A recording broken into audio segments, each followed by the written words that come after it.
যখন আল্লাহর ওলি বুজুর্গ ওই দেওয়ালটা মেরামতের জন্য ওই বালককে কাজের মধ্যে নিয়ে যায়, আল্লাহর নাম নিয়ে ওই বাদশা হারুন রশিদের ছেলে বালক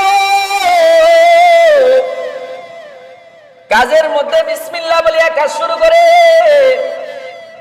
কাজ করতে করতে এক পর্যায়ে অল্প সময়ের মধ্যে ওই দেওয়ালের মেরামত বিশাল আকার বাড়ানো করেছে। কি বইলা শুরু করছে? বিসমিল্লাহির রহমানির রহিম।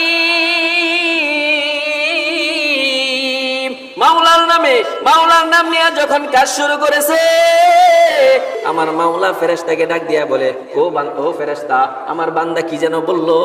আল্লাহর ফেরেশতারা জিজ্ঞেস করে, ও মাওলা, তোমার তো জানার বাকি নাই, তুমি তো আলিমুল গায়ব, তোমার থেকে বড় জাননেওয়ালা কেউ নাই।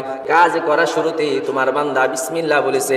আল্লাহ পাক রব্বুল আলামিন বলে, ও ফেরেশতা, আমি তোমাকে কেন বানাইলাম? আমার গোলামি করার জন্য।